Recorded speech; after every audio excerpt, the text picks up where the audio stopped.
Shalom, selamat pagi jemaat dikasih Tuhan. Kembali kita berjumpa dalam renungan pagi. Mari pagi hari ini kembali saya mengajak kita semua untuk merenungkan firman Tuhan. Supaya dengan firman Tuhan hidup kita akan terus dibangun. Kita pun akan semakin bertumbuh, diteguhkan dan dikuatkan dalam iman dan pengharapan. Sebab firman Tuhan adalah kebenaran. Firman Tuhan menjadi sumber kekuatan kita. Firman Tuhan pedoman dan penolong bagi kita. Bahkan firman Tuhan jugalah yang akan terus menuntun kita dan menerangi setiap langkah hidup kita. Mari jemaat dikasih Tuhan, sebelum kita merenungkan firman Tuhan pagi hari ini, kita akan berdoa terlebih dahulu. Bapa di surga, kembali kami datang ke hadirat-Mu. Kami sungguh mengucap syukur ya Tuhan, atas segala kebaikan-Mu, atas begitu besar kasih setia-Mu, begitu besar rahmat dan anugerah-Mu, berkat dan kemurahan-Mu, perlindungan Tuhan, penyertaan, pertolongan, dan bahkan juga pemeliharaan-Mu ya Tuhan, atas seluruh hidup kami. Terima kasih ya Tuhan. Dan pagi hari ini kembali kami merenungkan firman-Mu. Mari Tuhan Engkau yang singkapkan dan nyatakan kebenaran firman-Mu. Dan Roh Kudus urapilah kami semua ya Tuhan. Sehingga kami bisa menangkap firman-Mu, mengerti dan melakukannya di dalam hidup kami. Terima kasih ya Tuhan. Di dalam nama Tuhan Yesus kami bersyukur dan berdoa. Amin. Mari jemaat dikasih Tuhan, kita sama-sama akan buka Alkitab kita. Renungan pagi hari ini saya ambilkan dari Matius 15 ayat 11. Saya bacakan. Dengar dan camkanlah, bukan yang masuk ke dalam mulut yang menajiskan orang, melainkan yang keluar dari mulut, itulah yang menajiskan orang. Jemaat dikasih Tuhan, orang zaman dulu sudah berdebat mengenai makanan ini najis, ini nggak layak, termasuk cara makannya. Murid-murid Yesus makan dengan tidak cuci tangan, itu dianggap najis dan ya macam-macam lah ya. Akhirnya Tuhan Yesus berbicara demikian, dengar dan camkanlah, bukan yang masuk ke dalam mulut yang menajiskan orang. Maksudnya apa? Nah, kalau sudah baca keseluruhan akan menemukan jawabannya ya. Jadi setiap yang masuk ke dalam mulut, kalau dalam lanjutan ayatnya dikatakan nanti akan dibuang ke dalam jamban. Artinya setiap makanan ya itu cuman ya masuk nanti keluar lagi. Ya, itu tidak termasuk menajiskan. Tetapi yang menajiskan itu yang keluar dari mulut. Loh, yang dari mulut itu apa?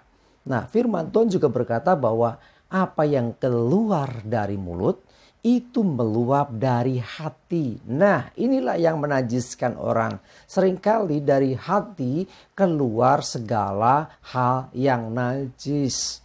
Ya, kata-kata kotor, kata-kata yang istilahnya tidak memuliakan Tuhan, kata-kata yang sia-sia, segala sumpah sarapah. Nah, hal-hal yang demikian itulah hal-hal yang dianggap najis, yang tidak semestinya itu dilakukan oleh orang-orang yang percaya kepada Tuhan. Nah, karena itulah mari jemaat dikasih Tuhan, jaga betul hati kita. Ya, jaga hati dimulai dari jaga pikiran. Karena nanti di pikiran lama-lama masuk ke dalam hati. Nah, karena itu sekali lagi dikatakan yang keluar dari mulut atau boleh dikatakan ucapan kita, itulah yang menajiskan orang. Ya, jadi karena itulah mari jaga ucapan kita. Bagaimana kita bisa menjaga ucapan kita? Jaga hati kita. Karena yang keluar dari mulut, yang kita ucapkan itu keluar dari perbendaharaan apa yang ada dalam hati. Atau isi hati itu apa? Itu akan tercermin ketika orang itu berucap, berkata-kata. Nah, bagaimana bisa menjaga hati? Jaga juga mata dan telinga. Jaga juga pikiran kita. Nah, sehingga apa yang menjadi input atau sesuatu yang akan masuk itu difilter dulu. Ini nggak boleh nih. Kok ada kecewa? Oh, nggak boleh masuk ke hati ini. Oh, kok ada jengkelan, ada kepahitatan, ini hal-hal yang gak baik. Ya, tolak, jangan masuk ke dalam hati. Karena kalau udah masuk ke dalam hati, itu nanti akan keluar lagi melalui setiap ucapan. Dan itu yang dikatakan Tuhan, menajiskan orang. Mari jemaat dikasih Tuhan, jaga hidup kita, jaga ucapan kita, jaga hati kita, jaga pikiran kita, jaga telinga dan juga mata kita. Ya, jadi dari mata dan telinga yang mendengar, input masuk ke dalam pikiran kita, lalu masuk lagi ke dalam hati kita. Nah, dari hati itulah nanti suatu saat, sewaktu-waktu akan keluar lagi. Melalui apa? Kalau yang di hati keluarnya melalui ucapan, melalui mulut kita. Nah, kalau hati kita tidak bersih, yang keluar dari mulut itulah yang menajiskan seseorang. Sekali lagi, bukan apa yang masuk. Yang masuk itu makanan. Yang masuk ke dalam mulut kita. Ya, mungkin dengan nggak cuci tangan, kotor gitu aja kan. Tetapi itu bukan bicara najis dan tidak najis. Ya, tetapi ya oke lah. Alangkah baiknya memang cuci tangan sebelum makan dan sebagainya. Itu aturan-aturan yang biasa. Tetapi Tuhan mau ingatkan kita. Ada yang mendasar dan lebih penting. Yaitu menjaga hati kita. Supaya setiap ucapan yang keluar dari hati kita. Itu kata-kata yang tidak menajiskan hidup kita. Sebaliknya biarlah perkataan kita. Ucapan dari mulut kita. Itu meluap hati yang penuh dengan syukur. Hati yang memuliakan Tuhan. Sehingga bukan justru menajiskan hidup kita. Tapi ucapan kita memuliakan Tuhan. Nah, saya ngajak kita semua jangan sampai kita terperdayai ya, atau istilahnya jangan sampai kita ini tertipu oleh tipu muslihat iblis yang hanya mempermasalahkan hal-hal yang di luar.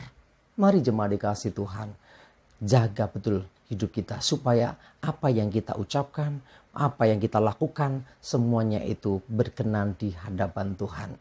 Ya, sekali lagi dari mata, dari telinga kita, masuk pikiran, hati, dan akhirnya ucapan kita. Dan itu pun akan berlanjut lagi kepada tindakan-tindakan kita.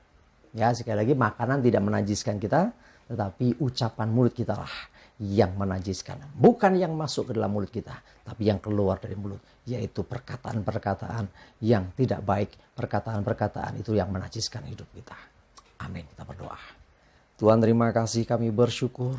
Biarlah firman-Mu menyadarkan kami betapa pentingnya kami menjaga hati kami. Karena apa yang masuk dalam hati kami, itu yang akan keluar dari mulut kami. Yaitu ucapan dan perkataan kami. Kalau hal-hal yang najis di hati kami, kekecewaan, kebencian, dan segala niat jahat ada di hati kami. Seringkali ucapan bibir kami pun, perkataan kami najis dan dosa seperti yang ada di hati kami. Tolong kami Roh Kudus untuk kami senantiasa bisa menjaga pikiran, hati, dan seluruh hidup kami. Sehingga apa yang kami lakukan berkenan di hadapan Tuhan. Terima kasih ya Tuhan, kami menyerahkan hidup kami. Mohon selalu pimpinan penyertaan-Mu ya Tuhan atas segala aktivitas kami. Jauhkan celaka mara bahaya. Damai sejahtera dan berkat Tuhan menyertai kami semua. Dalam nama Tuhan Yesus kami berdoa dan bersyukur. Amin. Mari jemaat dikasih Tuhan ya, tetap semangat terus, maju terus dalam iman dan pengharapan. Selamat beraktivitas. Tuhan Yesus memberkati kita semua. Amin.